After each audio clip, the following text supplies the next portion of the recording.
Bem, então, olá a todos, bem-vindos aqui ao curso de Fundamentals and Trends in Vision and Image Processing.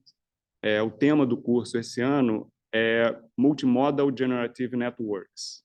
E esse título, na realidade, mostra uma mudança completa dos cursos que eu venho dando aqui no INPA nessa área, porque é a primeira vez que a gente, na verdade, vai aprofundar modelos generativos multimodais e vai falar de machine learning e modelos chamado foundation models, né, que são modelos que você usa para desenvolver aplicações, né? E isso é parte de uma revolução que está acontecendo, né? E eu venho preparando esse curso desde o final do ano passado, né? E esse material praticamente todo novo, só para vocês saberem, né? Então, vou passar aqui para...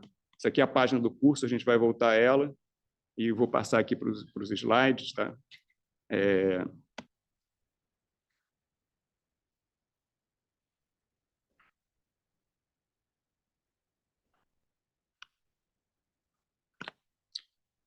Então, como eu estava falando, né, o curso é sobre modelos generativos multimodais, né?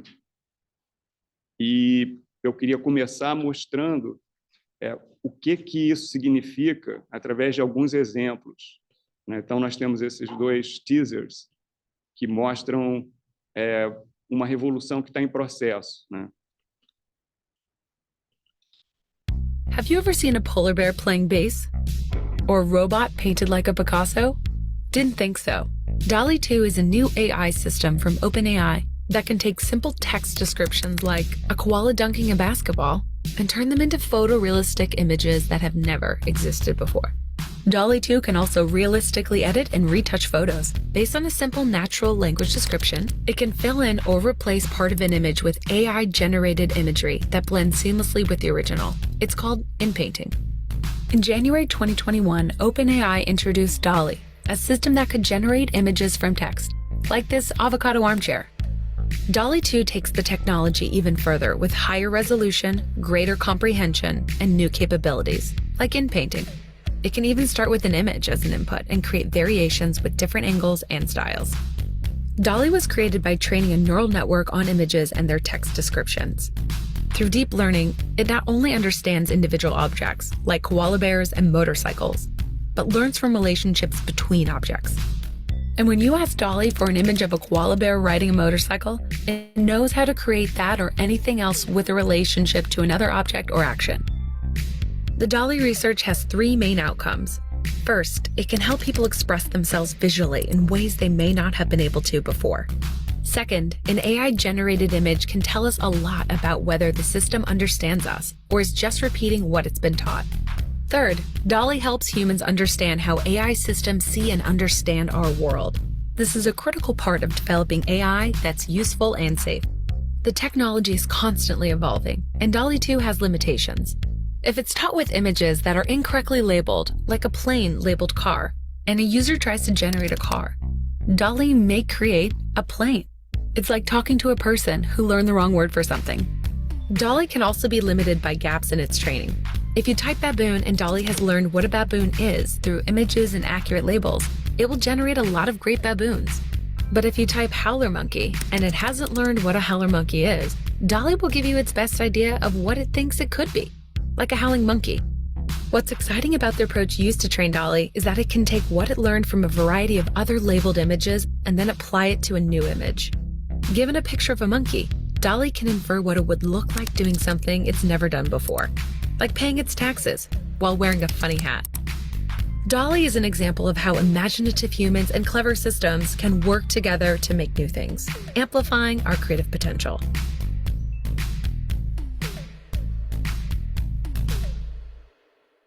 Bom, então esse vídeo foi o prenúncio de uma revolução que atualmente está em processo.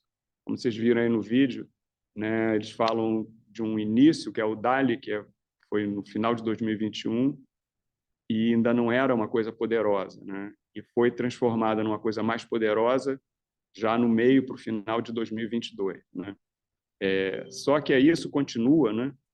E aí nós temos o Gen 1, né, que passa de texto e vídeo, de imagens para vídeo. Image generation models have taken the world by storm. It's now possible for anyone to turn their ideas into images using nothing but words. The explosion of creativity these models unleashed was years in the making. In 2021, Runway introduced Latent Diffusion, an AI system that was able to generate realistic images using an improved image generation technique. And in 2022, Stable Diffusion, a further improved version of Latent Diffusion that caused a tidal wave of creativity and mass adoption of the technology. Today, Runway is excited to introduce the next step forward in generative AI, Gen 1, a video generation AI system that can efficiently generate video in any style, all while retaining quality and flexibility.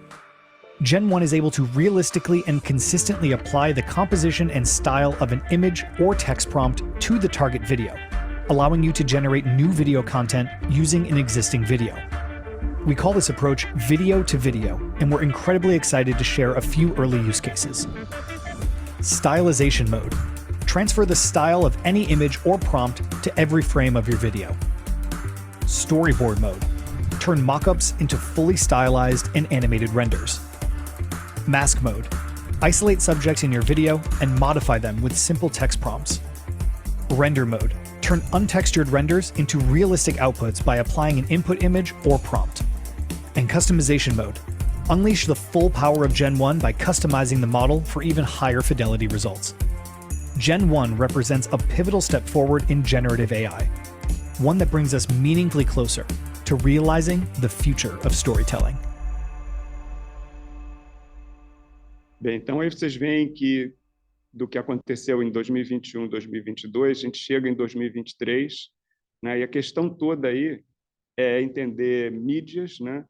Mídias multimodais e no final, quer dizer, tem uma questão que é o conteúdo, né? E narrativas, né? Então, essa revolução, como eu falei, está em processo e tem mais coisas, mais recentes ainda. Então, ele fala ali do Stable Diffusion, né, do Latent Diffusion, Stable Diffusion de 2021, 2022, e agora, né, em junho de 2023, no dia 23 de junho, quer dizer, praticamente no começo de julho, né, a OpenAI lançou o Stable Diffusion XL, que é o modelo mais sofisticado que eles têm, que é muito melhor que o Stable Diffusion, né? Diz aqui, ó, Model Significant Advancement in Image Generative Capabilities, né? Então, assim, vocês terem uma ideia de como a coisa está andando muito rápido, né? E tem menos de um pouco mais de um mês, né? Que isso aconteceu, né? E não só isso, como a Google, né? Google Research, né? Em janeiro desse ano, colocou como essa questão, né, de modelos multimodais, né, que combina linguagem, visão e modelos generativos, né, como a perspectiva do avanço de inteligência artificial para o futuro, né? Quer dizer, essencialmente tudo focado em mídia, né? Aqui a gente vê onde eles deram ênfase, né? Esses large language models, visão computacional, né? Modelos multimodais, modelos generativos, né? A parte de interface com o usuário, né? Inteligência artificial responsiva, né? E os sistemas que vão fazer as aplicações, né? Quer dizer, então, não só a Google, mas essas outras empresas todas, inclusive Apple, né? A Meta e outras empresas, estão focando nisso como o futuro, né? Da nossa cultura, inclusive, né? Não é só uma coisa ligada com a tecnologia, né? Então, a ideia aqui, né, nesse curso é a gente entender a matemática disso, né, entender os modelos generativos, porque teve uma revolução muito grande nos modelos generativos, a revolução qualitativa, né? Então, eu vou dar uma introdução do que eu acho que é esse entendimento que a gente vai estudar ao longo do curso. Então, a questão toda, como eu falei, você tem um aprendizado de máquina baseado, né, em mídias, né? Na verdade, em múltiplas mídias, né? E é um grande desafio. Quer dizer, o desafio é você entender, né, o que acontece no mundo, né, os sentidos, né, que a gente vê através dos olhos, ouve através da nossa audição, né, e sente, né, entender esses dados complexos, né, e transformar isso numa parte da nossa vida, né, com aplicações que vai desde o trabalho ao entretenimento, né, e satisfação pessoal, né. E, na verdade, a gente está vivendo uma revolução dentro da revolução, porque se vocês forem acompanhar o que aconteceu na revolução do Deep Learning, né, quando você começou a ter redes neurais que realmente funcionavam, né, a partir de computadores poderosos e modelos de redes neurais profundas, né, você pode constatar, né, que de uns 10 anos para cá a coisa foi evoluindo muito rápido, né? Só que assim, a gente tem duas áreas muito importantes, né, ligadas à nossa compreensão do mundo, né? Um é a linguagem natural, né? E a outra é a linguagem visual, né? E se vocês forem ver, quer dizer, você pega um celular, né? Num celular de última geração, você tem um assistente digital que você fala, ela entende o que você está falando e responde para você, né? Então, ela entende linguagem natural e fala com você. E isso foi muito desenvolvido, né? Já está embutido já há algum tempo, né, na nossa cultura. Por outro lado, você tem um celular que a câmera do seu celular, ela não é uma câmera, né? Ela é uma câmera inteligente, né, com fotografia computacional, né, e machine learning, né? Ela tira uma foto ali, ela sabe que na cena tem o rosto de uma pessoa, ela tem que botar o foco no rosto de uma pessoa, você pode programar efeitos, e tudo isso é feito com inteligência artificial. Só que esses dois modelos, né, modelos de linguagem natural e modelos do nosso mundo visual, a gente tinha um aprendizado de máquina com modelos diferentes, estruturas diferentes, que eram desenvolvidos por pesquisadores que trabalhavam em linhas de pesquisa diferentes e não se falavam, né?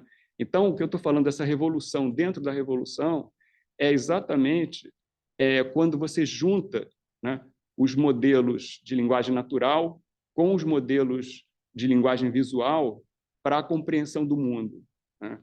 E se for pensar o que acontece, que a gente vai ver ao longo do curso, o que é importante disso é você entender a semântica, quer dizer, porque esses modelos de machine learning, eles aprendem a entender o conteúdo, né, dos dados brutos que vêm de sensores, né, sensores visuais ou auditivos ou de texto, né?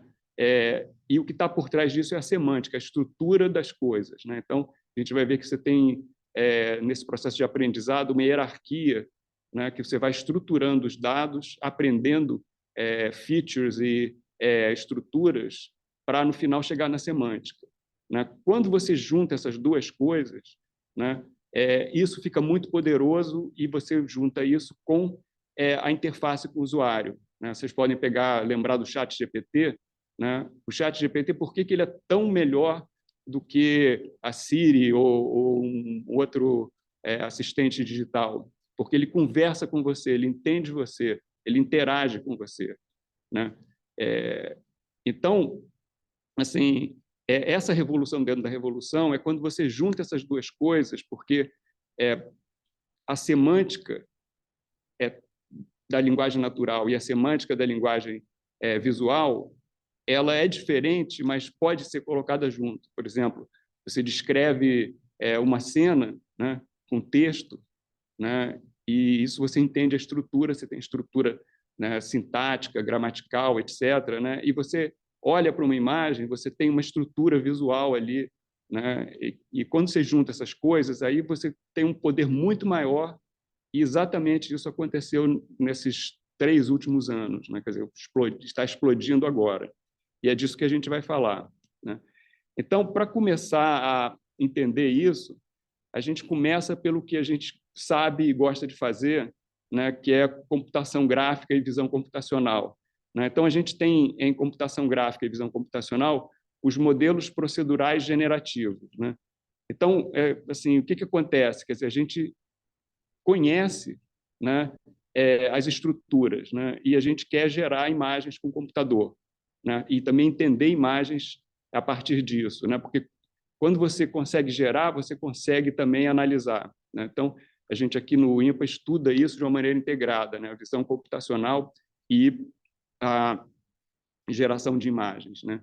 Então, assim, você tem um conhecimento de alto nível, que é exatamente essa estrutura que eu falei, né? Por exemplo, de uma cena onde você tem, né, a forma geométrica de um cubo, de um cilindro, né, que você sabe o que é, e ele está numa cena, tem a posição dele, tem o tamanho, né? Tem atributos como cor, né?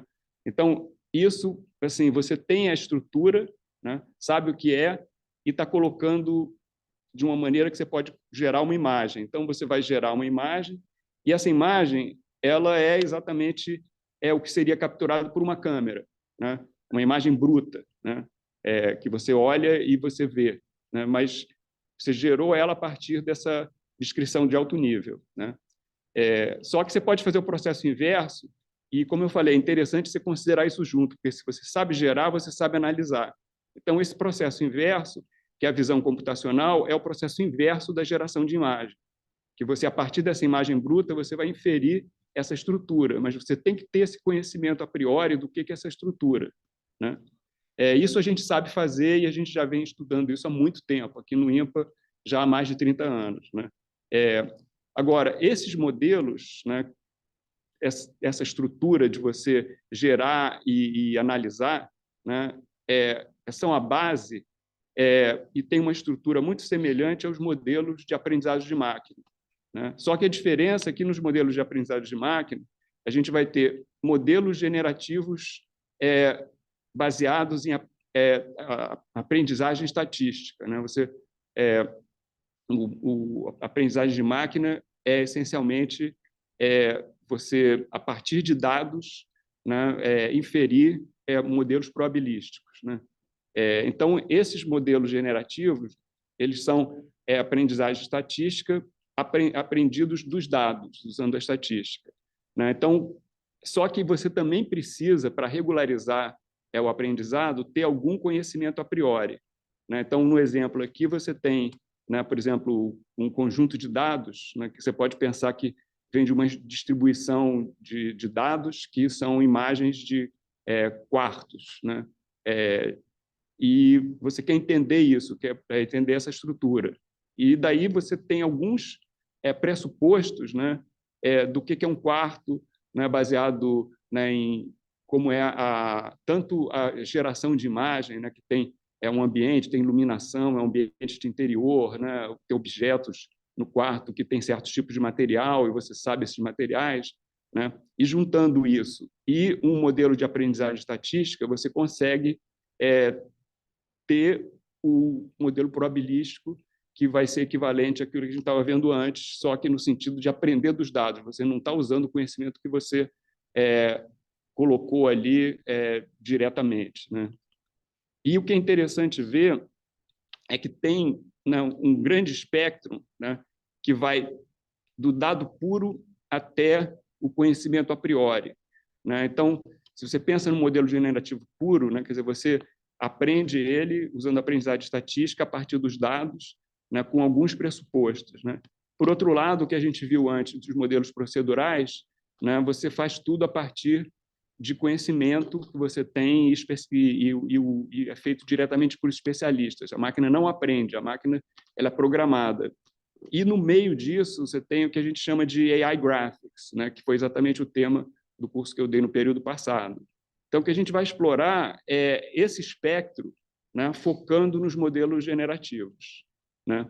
E aí, para entender exatamente a aprendizagem estatística e os modelos generativos, né, a gente pode ver o seguinte, quer dizer, um modelo generativo estatístico, na verdade, é uma distribuição de probabilidade, né, e que a gente não conhece e a gente quer inferir a partir de amostras dessa distribuição. Então, naquele exemplo, né, nós tínhamos imagens de aposentos, né, de quartos, né, e aí, no caso, o que a gente vai usar como conhecimento a priori, né, é alguma forma, né, paramétrica dessa distribuição de probabilidade, né? Então, a gente pode imaginar que você vai trabalhar com uma distribuição normal, né, usando a função gaussiana, você quer estimar a média variância, né, multidimensional, né, e para fazer isso, né, você vai ter que fazer uma estimativa baseada em alguma função de perda,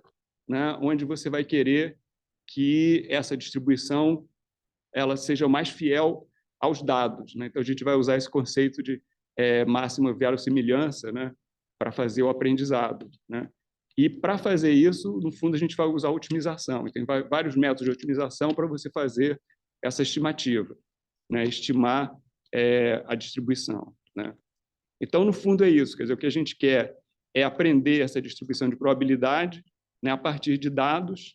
E aí, uma vez que a gente tem essa distribuição de probabilidade, a gente pode amostrar ela para gerar novas imagens, né? Então, na verdade, assim, o santo graal aí é você ter realmente a distribuição de probabilidade com o controle que você gostaria para o tipo de aplicação que você precisa. Quer dizer, então, você pode ter várias maneiras de parametrizar essa distribuição e como você vai aprender, né? Isso a gente vai discutir ao longo do curso, né? E aí uma questão que é importante discutir, que inclusive está muito ligada com essa revolução recente que a gente está vivendo, né, é o conceito de modelo generativo e o conceito discriminativo, né? Então, o modelo discriminativo, a ideia é que você, na verdade, quer entender os dados no sentido de fazer algum tipo de operação de análise, né, como, por exemplo, classificação, né? Então, você quer saber distinguir, né, o que são imagens de quartos e imagens de salas, né? E aí, a questão aí você pode imaginar que você está num espaço de dimensão alta, né, onde esses dados aí existem, né? E você quer estruturar esse espaço de uma maneira que você vai aprender a separar as distribuições relativas a o que é um quarto, o que é uma sala, né? Então, dado uma amostra, né, que seria a imagem de um quarto de uma sala, nesse espaço, né, você vai querer estruturar ele, que você tenha uma maneira de decidir o que é quarto, o que é a sala, você tem uma fronteira de decisão. E aí, no fundo, no caso aí, essa classificação, você tem um rótulo, né, quarto e sala, né, e esse rótulo Y, né, você vai querer calcular uma distribuição condicional condicionada a esse rótulo. Então, você quer ter essa fronteira de decisão, né? E, para isso, você tem várias maneiras de fazer usando a aprendizagem de máquina, né? Uma é regressão logística, outra é usando redes de convolução e tal, mas esse problema é essencialmente um problema de análise, né? Não é um problema de geração, né? Já o problema de geração, né? Quer dizer, você não tem, porque nesse caso aqui, né, você tem, dado essa imagem, eu quero saber qual a probabilidade dessa imagem ser um quarto ou ser uma sala. Só isso, não quero saber mais nada, né? É discriminar, né? Mas no modelo generativo, não. No modelo generativo, eu não vou dar imagem nenhuma. Eu quero aprender a distribuição, né, essa distribuição P de X, e aí eu quero poder gerar, né, dados que são relativos a essa distribuição. E, no caso, sendo objetos diferentes, pode ser imagens de quartos, de sala, né? Então, o que eu vou precisar saber, na realidade, é modelar a distribuição em si, né? E eu vou ter que ter essa distribuição conjunta, né, entre imagens e os rótulos possíveis, né? Então, eu tenho que entender muito mais sobre os dados, entender o que significa ser um quarto, ser uma sala, não é só separar uma coisa da outra, né? Aí, com isso, eu tenho como gerar imagens, né? Isso, eu estou aprendendo uma estrutura que é uma coisa muito poderosa, né? Então, para também aprofundar um pouco mais essa distinção, né, a gente viu que, no caso de modelos discriminativos, a gente usa, né, uma probabilidade condicional, e no modelos generativos usa a distribuição conjunta, né? E aí, pegando uma coisa básica de probabilidade, né, se a gente pega a regra de Bayes, né, você tem aqui que essa probabilidade condicional, né, por exemplo, né, de ser, né, um quarto ou uma sala, dado que a imagem é essa imagem, né, ela é relacionada pela essa regra de Bayes, que relaciona com a propriedade conjunta, que está ligada com o modelo generativo, mas tem essa normalização, né, que você tem que conhecer a distribuição de probabilidades, né, para você poder fazer com que isso seja uma distribuição mesmo, né? E aí a gente chega à conclusão, quer dizer, que o problema do modelo generativo ele é mais simples, porque você tem a imagem, né? Então você não precisa modelar essa distribuição, você precisa só saber discriminar, né? Por outro lado, quer dizer, ele é mais simples e por isso mesmo você não consegue fazer certas operações. Por exemplo, você tem um pedaço de uma imagem faltando, você não vai saber o que está faltando ou como completar o que está faltando, que é uma coisa que você pode fazer com modelos generativos, né? Então, só para mostrar aqui a diferença, né? Quer dizer, aqui a gente pegou essa derivação, né? Mas de onde que vem essa derivação? Vem do teorema de Bayes, né? Que aqui relaciona, né, a probabilidade condicional com a probabilidade conjunta, né? E aí a gente tem essa questão que é toda a estatística bayesiana, né? Que é ligada com essa questão de que você quer aprender, quer dizer, quer fazer a probabilidade, ela não é só frequentista, né? Só fazer a estatística. Você tem um conhecimento a priori e você tem um conhecimento que é baseado nos dados. Então, no fundo, né, o que você quer calcular, né, no modelo bayesiano, né, é exatamente esse posterior aqui, né? Quer dizer, qual é a crença que você tem, né, do seu modelo depois de você olhar o dado, né? Você vai olhar o dado e você tem um conhecimento a priori que é a probabilidade da coisa que você conhece, né? Mas aí, quando você olha o dado, né, aí você vai reforçar, né, esse seu conhecimento usando exatamente essa dualidade, né? Então, assim, se você tem, né, a probabilidade do dado, né, um rótulo, né, você consegue chegar ao contrário, né? A probabilidade do rótulo, dado que você conhece o dado, e esse dado vai reforçar o seu modelo, né? Então, essas coisas a gente vai ver que isso é muito manipulado nos modelos que a gente vai aprender aqui, né, e usar para criar modelos generativos, né? E, assim, eu estava falando que a probabilidade condicional em modelo generativo era mais simples, mas, por outro lado, quando você tem um modelo generativo, você não quer simplesmente amostrar de uma distribuição de probabilidade. Você quer amostrar com um controle. E aí você quer ter um condicionamento, mas é um condicionamento de outro tipo, né? Quer dizer, baseado nos rótulos, né? Então, por exemplo, você pode ter, né, querer gerar uma imagem, né, a partir de um texto, ou gerar uma imagem a partir de outra imagem, né? Então, aí você coloca um condicionamento, né, que é uma maneira de você controlar a geração, né? Como a gente viu nesses exemplos anteriores aí dos teasers, né? E aí, nesse sentido, você pode imaginar que o modelo discriminativo ele é um modelo generativo muito simples, né?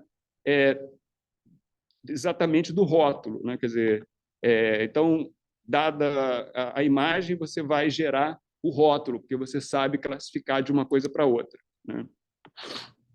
Bem, então, dada essa visão geral, eu queria entrar agora assim, nas redes neurais para a mídia, porque a gente está pensando em modelos generativos baseados em mídias, né? Uma coisa multimodal, né? Imagem, texto, áudio, etc., né? Então, a ideia toda é exatamente isso, quer dizer, você quer combinar, né, modelos de linguagem com modelos de imagem e poder fazer a geração baseada nisso e condicionar essas coisas, né?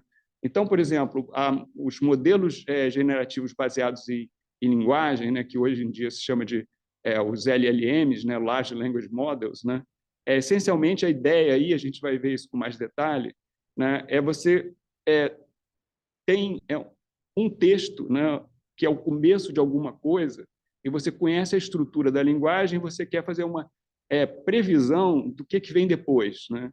Isso é uma coisa que a gente, se vocês pensarem, a gente normalmente faz isso. Está conversando com alguém, a pessoa está falando alguma coisa, você está acompanhando o raciocínio e você imagina o que vai completar aquele raciocínio, né? Não só sintaticamente, mas também de uma maneira semântica, né? Então, aqui é um exemplo, né, que você tem um pedaço de um texto, né, e aí você gera todo o resto do texto baseado nisso, né?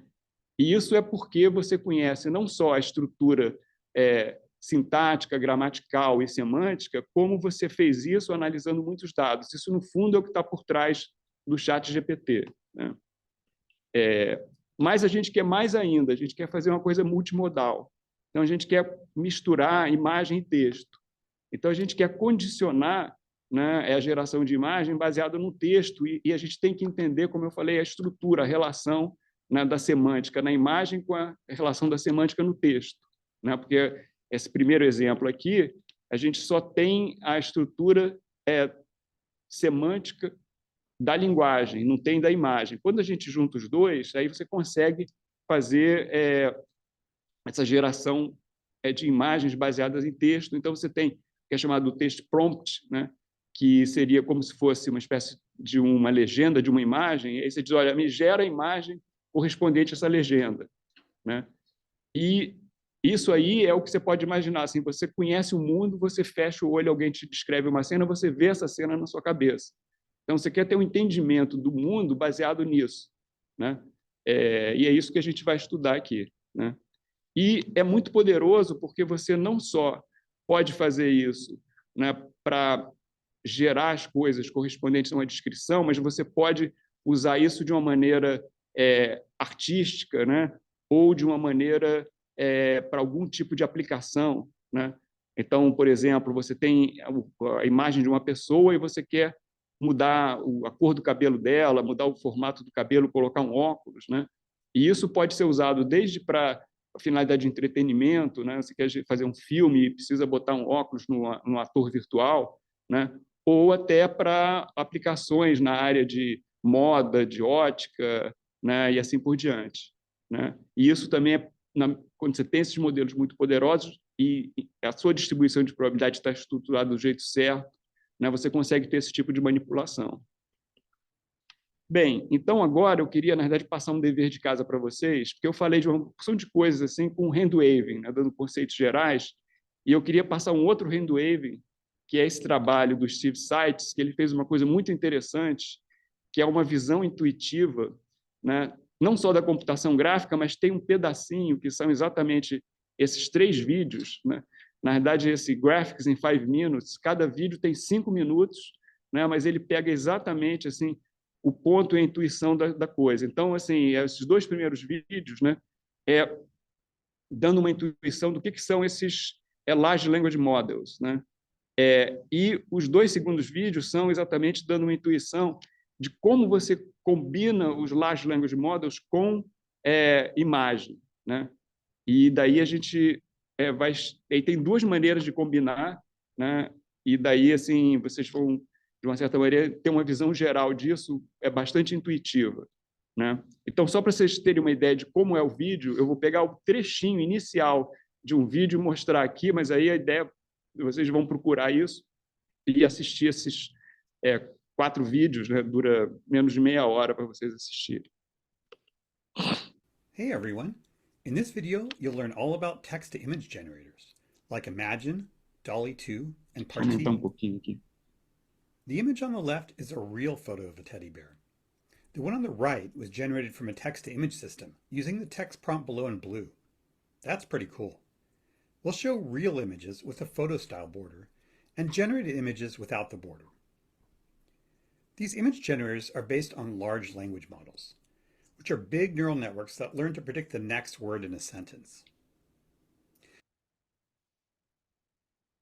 Então, isso é mais ou menos a maneira como ele apresenta, né? Dando a intuição e mostrando a coisa visualmente, né? Então, isso é um incentivo para vocês assistirem o vídeo, que é muito legal, é gostoso de assistir e vai dar uma visão geral para vocês do que a gente vai tratar aqui no curso.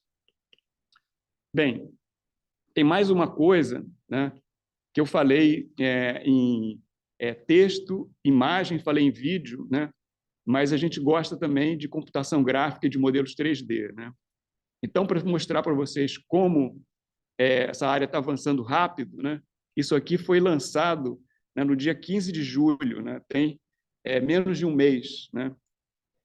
São duas coisas, na verdade. Um é essa plataforma de desenvolvimento, porque, na verdade, com essa revolução, né, a área de aprendizagem de máquina está mudando, né? E as pessoas estão compartilhando código, criando plataformas que são muito fáceis de usar, né? E esse Nerf Studio é uma plataforma que está se desenvolvendo muito rápido e tem muita gente usando e tem uma porção de aplicações desenvolvidas em cima dessa plataforma. Uma das últimas é essa GenerFactor, que, na verdade, em vez de gerar imagens a partir de um texto ou gerar vídeos a partir de um texto, é gerar modelos 3D, né? A partir de um texto, né? Então, aqui tem um exemplo, né, de alguns resultados bem recentes, né? Então, você tem, né, esse prompt, né, que é uma foto, né, de um abacaxi, né, gerados com Stable Diffusion, né? Tem essa outra aqui, né, que é uma foto em detalhe, né, de uma palmeira, né, que já é gerado com Deep Floyd, que é um modelo mais novo que o Stable Diffusion, né? E essa aqui, que é de uma imagem, né, um vídeo, quer dizer, na verdade, é um modelo 3D, né, de um tubarão, né, também gerado com esses modelos, né? E, além disso, quer dizer, quando eu falei de que eles estavam usando o Stable Diffusion Deep Floyd, né, mais recentemente ainda, né, isso foi no final de julho, depois do lançamento disso, e mais ou menos concomitante, né, você tem esse modelo de difusão que em cascata, né, que é esse Deep Floyd, né? Então, esse Deep Floyd é muito mais rápido e mais poderoso que o Stable Diffusion, né? E ele é usado alternativamente ali, né, no exemplo lá que eu dei antes, né, do Nerf Studio, né? E esse Llama que vocês devem ter, se estão acompanhando a área, devem ter ouvido falar, né, que é o Large Language Model da Meta, que é totalmente open source, né? E isso está provocando uma revolução muito grande, porque na hora que você tem um Large Language Model desse totalmente open source, você pode desenvolver aplicações com todo o controle, né? A gente vai falar depois do Stable Diffusion, desse Deep Floyd, que são também modelos open source, e para quem quer fazer pesquisa e para quem quer fazer aplicações, isso é fundamental, né? Então, isso é o que está acontecendo agora, no momento, né? As we speak, né? E é disso que a gente vai falar aqui no curso. Então, agora eu queria dar uma visão geral de como vai ser o curso e depois a gente conversa um pouco, né, sobre o feedback de vocês e a apreciação de vocês do que a gente está vendo aqui, né? Então, isso aqui, na verdade, é a programação de aulas. Espero que vocês estejam vendo direito aí. E, na verdade, o que eu quero fazer é contar uma historinha, né? Quer dizer, eu quero contar uma história que faça sentido, né? E baseado no que a gente já estudou aqui no INPA e nesses últimos acontecimentos, a gente entender, né, qual é a intuição, né, quais são os conceitos e qual é a matemática que está por trás disso e como fazer pesquisa com isso, né? Então, a gente meio que vai dividir assim, né? Essa primeira parte, no mês de agosto, a gente vai ver a parte bem básica, né, de mídia, né? E aí começar a passar para as redes, né? Para a imagem, né? Redes para sequências, né? Redes para conjuntos, né? E aí juntar essas coisas, né? E aí, no meio de setembro, a gente vai realmente começar a falar de modelos generativos, né? E ter uma visão geral dos modelos generativos e mostrar como é que eles foram avançando, né? Então, a gente vai pegar desde os modelos mais básicos, autorregressivos, né? Modelos generativos adversariais, né? E modelos que juntam com essa parte de análise usando sequências e conjuntos, né? Para os modelos mais sofisticados, até chegar nos modelos de difusão e nos modelos baseados em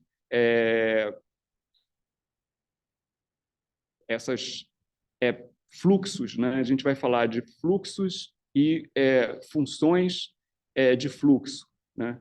Que são esses score base, que a gente vai ver que você aprende a distribuição né, de uma maneira muito natural e poderosa, e você consegue resolver dificuldades técnicas que tinha nesses outros modelos. A gente vai entender por quê, né? E aí a gente vai chegar exatamente no estado da arte dos modelos generativos, e aí começar a ver como a gente sai do estado da arte em termos do modelo correto, né, generativo, para um uso avançado deles, né? Então, aí técnicas de aceleração, técnicas de vários tipos de controle, condicionamento, e aí o último mês ele vai ser voltado às aplicações, né? Então, entender os modelos multimosais, como é que se usa isso na prática, né? E aí começar a analisar as coisas em detalhe, e aí eu espero ter uma participação muito grande aqui da turma inteira, né? Então, a gente vai falar exatamente de todas essas coisas que estão acontecendo agora, assim, né, bem recentes, e eu coloquei aqui essas apresentações aqui, quer dizer, eu dividi, né, cada semana aqui, e essas 3 últimas semanas seria uma coisa para a gente fazer em grupo, né? Então, a ideia, assim, é vocês participarem muito, e vai ser uma ideia que esse curso seja um curso que a gente vai estudar junto as coisas, né, e discutir junto as coisas, né? E eu vou aprender com vocês, vocês vão aprender comigo. Espero que eu aprenda mais com vocês do que vocês comigo, não sei. Então, como é que vai ser a avaliação? A avaliação vai ser exatamente baseado nisso que eu falei, quer dizer, participação na aula, né? E essa parte final, onde a gente vai discutir o que está sendo feito agora, né? Estudando, né, o estado da arte, né? Os trabalhos mais recentes, os projetos e aplicações, né? Então, eu queria agora mostrar a página do curso, que vai ser uma referência para as coisas que a gente vai fazer, né? Então, aqui, essencialmente, a gente vai, assim, eu vou, né, na página do curso, eu vou, na verdade, já tem uma base lá, e eu vou, durante o curso, colocar mais material, né? Então, essencialmente, tem a descrição do curso, tem material, né, que a gente vai usar, né, como referência, né? E tem também o material que referência para vocês começarem já a estudar pensando nessa parte final e outros tipos de recursos, se vocês quiserem ir além do que a gente está vendo aqui, né, nas aulas, né? Então, essa aqui é a página do curso, né, aqui é a URL, né? Então, eu vou passar para lá. Então, aqui, assim, essa parte de informação geral, eu só queria mostrar aqui, só para mostrar o histórico do curso, né? Esse curso aqui vem desde 1997, né? E se você for ver, cada ano é um tema diferente. E se for pegar, assim, a gente começou a estudar realmente Deep Learning em 2016, e aí foi indo, assim, e a gente já vem falando de modelos generativos várias vezes aqui, né? Tem, em 2018, falamos pela primeira vez de modelos generativos, depois de 2021, né, o renascimento de modelos generativos, e agora a gente está falando da revolução dentro da revolução de modelos generativos, né? Então, isso mostra que, de uma certa forma, quer dizer, a gente foi acompanhando a evolução do estado da arte, entendendo como se chega nos modelos generativos que funcionam, né? E isso, eu espero que eu tenha algum entendimento razoável disso, e quero passar isso para vocês, né? Baseado exatamente nessa experiência, né? Bom, aí tem as coisas normais do curso, né? Tem a minha página aqui de referência e outras coisas, né? E aí, o importante é que essa parte de materiais do curso, né? Então, aqui na parte de leitura, né, essencialmente tem 3 livros-texto, né? Esse primeiro livro é um livro-texto que eu escrevi junto com outros coautores, e ele tem uma parte bastante boa, né, de modelos de imagem determinísticos e probabilísticos, mas não tem tanto essa parte de aprendizagem de máquina, e a parte de aprendizagem de máquina e visão computacional está nesses 2 livros aqui, esse livro do pessoal do MIT Press, né? Deep Learning. Ele é uma referência assim, importantíssima, né? Do Ian Goodfellow, o Benjo e o Courville, né? Inclusive, o Benjo é a pessoa que introduziu os modelos generativos adversariais, né? E esse livro é usado como livro-texto em grande parte dos cursos de Machine Learning, né? E esse livro de visão computacional é o livro do Rick Zelinsky, que, inclusive, isso aqui é a versão mais nova, onde ele juntou a parte dessa segunda edição, da parte de visão computacional clássica, onde você tem, né, aqueles modelos mais básicos, né, de visão computacional, que você programa as coisas, né, programa filtros e algoritmos de análise, com a parte de machine learning, né? Então, esses três seriam os livros de referência.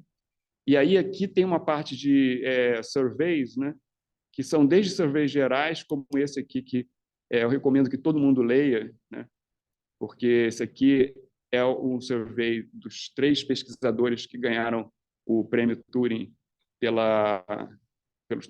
pelos avanços em aprendizagem de máquina, o Ian LeCun, o Yoshua Bengio e o Jeff Hinton, né? Dá uma noção muito boa assim, do que estava acontecendo naquela época. E aqui tem surveys mais especializados para a parte generativa, né? Generativa adversarial, né? Comparações com vários tipos de modelo generativo, modelos de difusão, né? Transformers, né?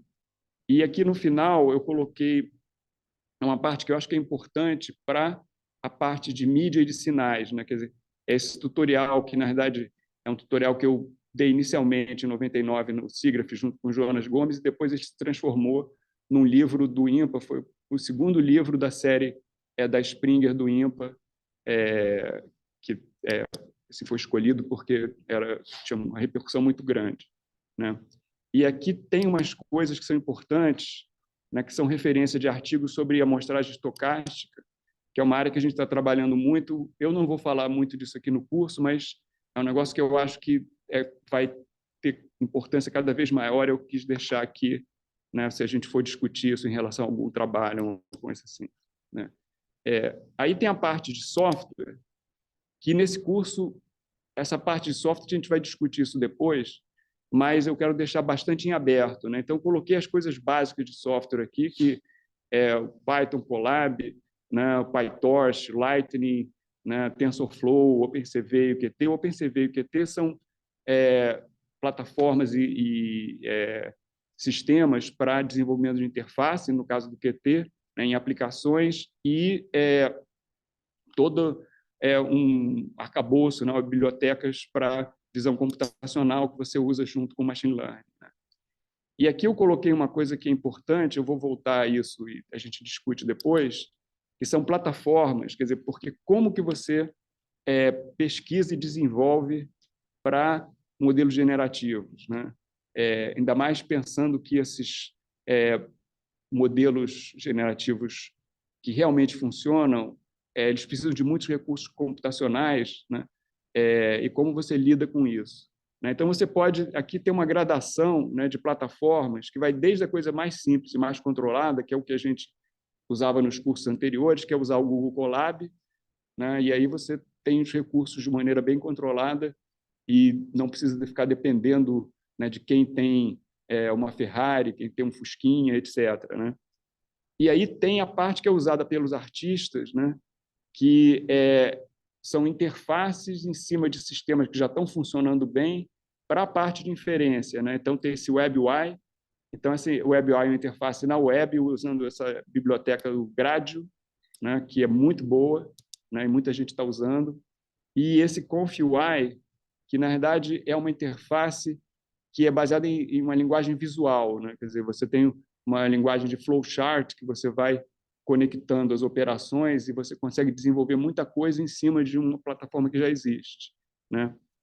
E aí você tem aqui, né, o Hugging Face, que é onde todos os desenvolvedores estão concentrando as atividades, e eles têm uma parte lá que você pode colocar, desenvolver aplicações e compartilhar na plataforma do Hugging Face nesses espaços, né? E aí, se você quer realmente fazer tudo com todo o controle, aí não tem jeito, né? Então, você vai usar o GitHub, Anaconda, PyTorch, e tem que ter um equipamento à altura do que você está fazendo, né? Então, a gente vai voltar a discutir isso quando eu vou falar sobre código, e daí a gente vai falar sobre isso, né? Então, bom, aqui, né, quer dizer, eu já mostrei como é que é a programação do curso, né? Eu queria agora pegar essa parte final aqui, que são essas 3 últimas semanas de novembro, né? E ligar isso com essa parte, né, do que eu estou pensando em fazer, e a gente vai discutir baseado, inclusive, na apreciação de vocês dessas ideias, né? Estou pensando em fazer umas coisas de um jeito novo, né? Então, preciso contar com a ajuda de vocês para poder fazer isso, né? Então, a ideia é que nessas 3 últimas semanas vão ter apresentações, e essas apresentações, a ideia seria pegar artigos e trabalhos de pesquisa muito novos, né, que, inclusive, alguns nem foram publicados ainda, só tem uma primeira descrição, né, e vocês apresentarem aqui no curso, né? Então, se vocês olharem aqui nessa programação do curso, né, aqui tem assim, né, Model Fine Tuning, né, Editing Methods, State of the Art, né? Então, isso aqui são coisas assim muito recentes, né? E aí aqui, né, eu estou colocando, né, exatamente para cada um desses temas, Fine Tuning, Advanced e State of the Art, alguns artigos, né? E o que eu vou fazer, na realidade, a ideia aqui na aula de terça-feira, eu vou dar uma visão geral do que eles são. E a ideia seria vocês escolherem, dentro desses artigos, quais vocês querem estudar e falar, e a gente discutir eles em classe.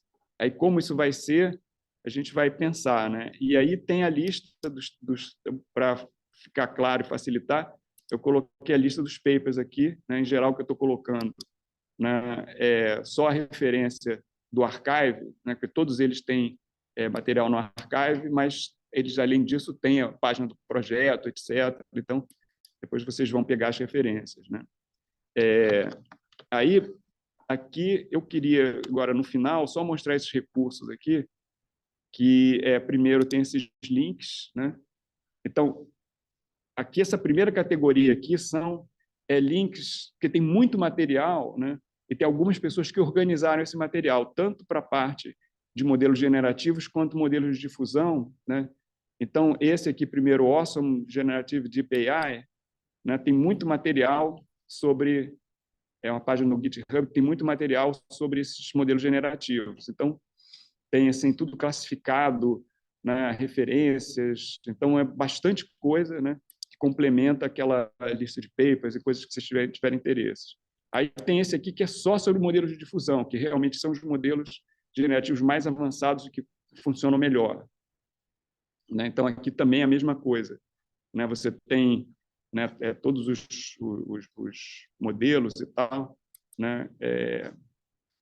E essa última aqui, na verdade, é um negócio muito recente. Isso teve um tutorial, né, sobre modelos de difusão no CVPR 2023, que tem uns 2 meses, 3 meses, e eles, exatamente a ideia desse tutorial foi assim, ver o estado da arte, porque em 2022 eles tinham dado um tutorial mais básico, que inclusive eu usei, né, para preparar algum material do curso, e eles receberam contribuição de muita gente, eles organizaram os artigos todos aqui, nesse repositório, né? Então tem muita coisa aqui, né? Quer dizer, vocês têm que olhar aqui e entrar aqui dentro e ver os tópicos e tal, né? Bom, esses outros temas aqui, quer dizer, eu coloquei só para assim, deixar registrado, né? Quer dizer, tem o ONCS, que, na verdade, mais para a parte de distribuição de redes neurais, uma vez que você já desenvolveu e você quer fazer uma aplicação. Então, isso é útil, né? Eu coloquei como referência, e tem toda essa parte de cor, que é uma coisa que a gente não vai discutir especificamente cor aqui no curso, mas eu acho que é sempre bom ter essa referência, são referências interessantes. E aí, finalmente, aqui tem essa parte aqui de cursos relacionados, que eu dividi assim, primeiro, cursos ligados com aprendizagem de máquina e visão computacional, né? Esses são cursos recentes, né? Tem esse curso de Stanford, que é o curso assim, mais conhecido na área, né? Curso da Li Feifei, né? E aí tem esse curso de Michigan, que é o curso de Justin Johnson, que ele começou dando curso junto com a Li Feifei, ele saiu de Stanford e agora é professor em Michigan. E esses 2 cursos são muito parecidos, né? E são muito bons. E aí tem o curso de Cornell, tem o curso do MIT, tem o curso do Yan LeCun na NYU, né? E tem esse curso da Georgia Tech, que são cursos gerais de Deep Learning, né? E aí esses aqui são cursos específicos de modelos generativos, né? Então, você vê que, acho que o primeiro curso específico de modelo generativo foi esse de Columbia, em 2019, e aí você tem esse de Stanford, da Universidade de Washington, né? E esse outro também de Stanford, né? Em 2021, e aí, no ano passado, você tem esses aqui, né? Do MIT e da Carnegie Mellon, né? E aqui, como eu falei, tem alguns tutoriais, inclusive bastante recentes, né? Então, esse tutorial aqui, né, The Noise in Diffusion Models Generative Learning Big Bang, é exatamente o tutorial que produziu aquele repositório de papers relacionados, né? E esse grupo que deu esse tutorial em 2023, ele deu esse tutorial em 2022, que é um tutorial mais básico, né? Então, aqui vocês têm assim vários tutoriais, né? E alguns específicos para modelos de difusão generativos e outros mais gerais que são interessantes, por exemplo, esse Prompting Vision, que analisa só essa coisa de técnicas de controle usando prompt, né? E esse aqui que é interessante, que é exatamente concentra em Foundation Models, né? Mas focados em visão, né? E outros que também são interessantes aqui, que esses modelos generativos baseados em funcionais de energia também são bastante poderosos, então vale a pena dar uma olhada em todos esses tutoriais, né? E aí, finalmente, aqui, tem uma parte que eu vou depois discutir com vocês, que é, assim, como eu falei, eu estou muito na dúvida de como a gente vai abordar essa parte do código em si, né? Então, aqui eu organizei de uma maneira, assim, até para meu entendimento, né? O que tem de implementação, né, de modelos generativos de difusão, começando desde o modelo mais simples, né, de você treinar uma variável aleatória, né, em dimensão 1, né, só para entender bem as coisas e poder brincar, até os modelos mais simples, até chegar nos modelos que são usados na prática, que são os modelos do Stable Diffusion, e essa plataforma do Hugging Face, né, porque eles têm todo assim, um ferramental para a comunidade de usuários e de pesquisadores, né? Então, depois eu vou discutir isso com vocês de maneira mais clara, e eu acho que isso aqui, essa parte do código, liga um pouco com essa parte das plataformas, né? Inclusive até por causa dessa referência aqui, né, do Hugging Face, né? E o pessoal que trabalha com isso, quem gerou essas coisas, né? Essas outras interfaces, né, do WebUI, ConfUI, etc., né? Todos são focados no Stable Diffusion, né, e no Hugging Face, né? Então, a gente vai ver isso ao longo do curso. Bom, então, com isso, eu vou parar a gravação aqui e